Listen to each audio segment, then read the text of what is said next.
Bonjour, Eliane de mon blog Anti-Cancer pour une interview de Eric du blog toutpouretrebien.com.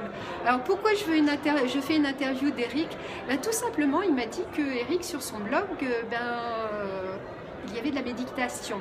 Moi, c'est mon point faible, la méditation, et j'aimerais vraiment découvrir la méditation. Alors, est-ce que tu as quelques conseils à nous donner pour se lancer dans cette habitude à mettre en place de méditer pour se faire du bien?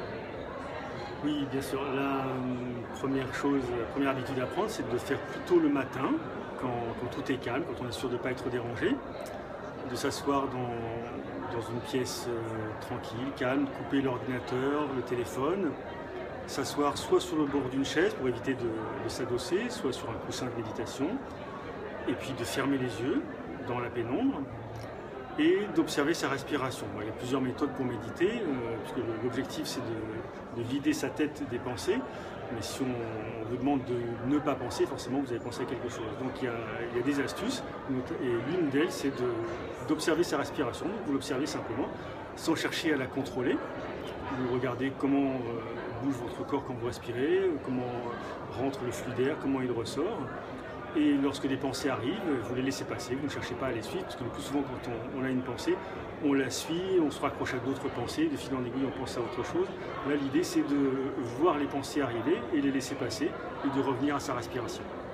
Très bien. Et toi, tu conseilles, évidemment toi l'objectif c'est que la personne médite tous les jours.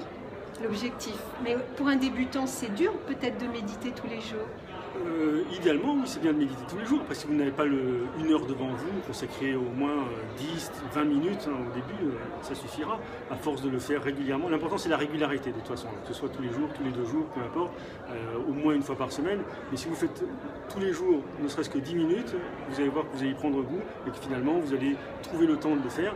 Parce que généralement, on dit qu'on n'a pas le temps, mais ce n'est pas une question de temps, c'est plutôt une question de priorité. Si vous regardez dans la journée combien de temps vous avez passé à faire des choses qui ne vous apportaient pas grand-chose, vous verrez que vous aviez le temps de faire la méditation.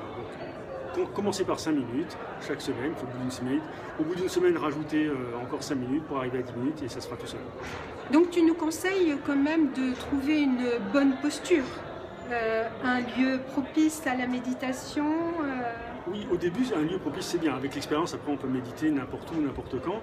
Mais un lieu propice, c'est un lieu calme, où il n'y a pas trop de bruit. Il y a toujours du bruit, hein. Le silence parfait, ça existe qu'au centre de la Terre ou dans l'espace. Mais sur Terre, le silence total n'existe pas. Donc, il y a toujours un peu de bruit. L'idéal, c'est qu'il n'y en ait pas trop, que vous puissiez être tranquille pour observer votre respiration. Bon, alors, je me mets au défi de faire de la méditation. 10 minutes, disons tous les 2 jours. Voilà. Et dans un mois, je t'écris un petit message sur ton blog pour te dire où j'en suis. Avec plaisir. Bon, voilà, c'était Eliane de mon blog Anti-Cancer avec Eric du blog toutpouretrebien.com. Merci, à très bientôt, au revoir. Merci, au revoir.